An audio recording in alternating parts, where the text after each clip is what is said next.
God's covenant with Noah. Then God blessed Noah and his sons, saying to them, "Be fruitful and increase in number and fill the earth.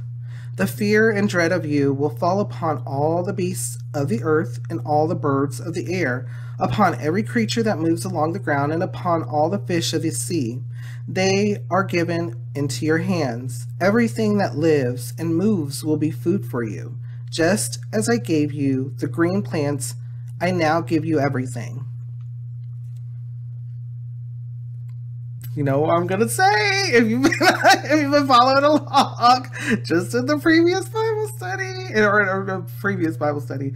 So, and this is gonna come up again. So, you know, about the food thing.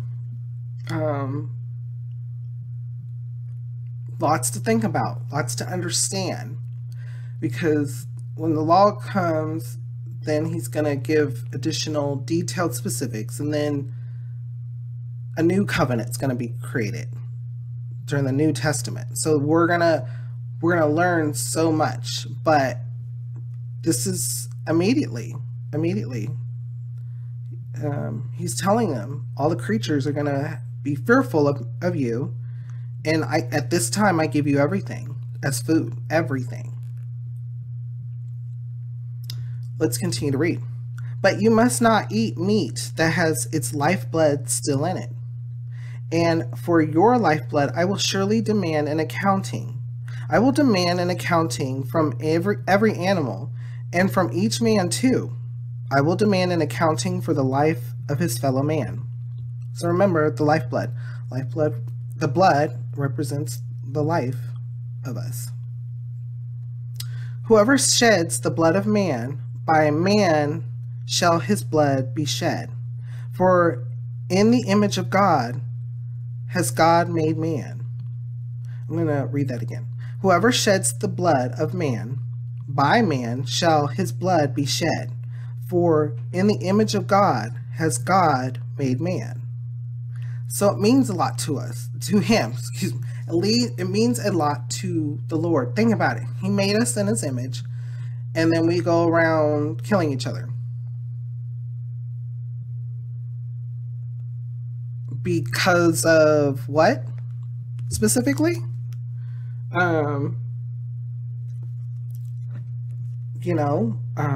When it comes to all man, we go around and we just, for whatever reason, pride, prejudice, racism, ignorance, lust, greed, and you kill another man. We're all made in the Lord's image. Something to think about. Let's continue to read. "As for you, be fruitful and increase in number. Multiply on the earth and increase upon it."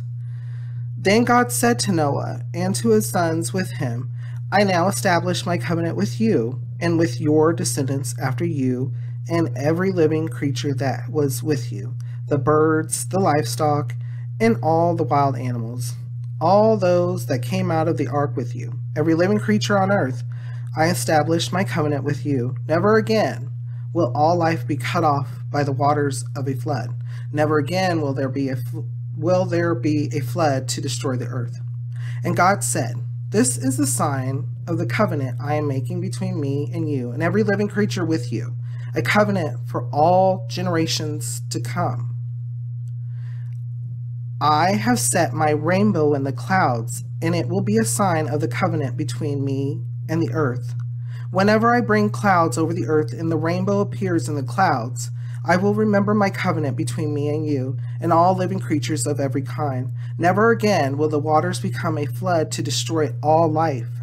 Whenever the rainbow appears in the clouds, I will see it and remember the everlasting covenant between God and all living creatures of every kind on the earth." So God said to Noah, "This is the sign of the covenant I have established between me and all life on the earth." So there's a lot again here. Some people believe, Bible scholars, priests and such, pastors and such, that this was the first time that man were to see a rainbow, like where we see rainbows as of today, including as of today, when you get to a chance to see a rainbow, and how, storms happen and then the sun shines and you see the rainbow appear in the sky. So this is like described as the first time that a rainbow is now present on Earth, or could be seen on Earth. It's just talked about, and this is, the Lord is saying that this is a sign, and He is between all living creatures, includes man. I have set my rainbow in the clouds. So there you go. And also, the Lord will has used it as an everlasting covenant. We see this to this day, that He will not destroy all living creatures with the flood again. Are there floods? Yes. But is it a flood to the degree of covering the entire earth? No. So think about it. There's a lot here, lots to think about. How does it make you feel, and what does it make you think?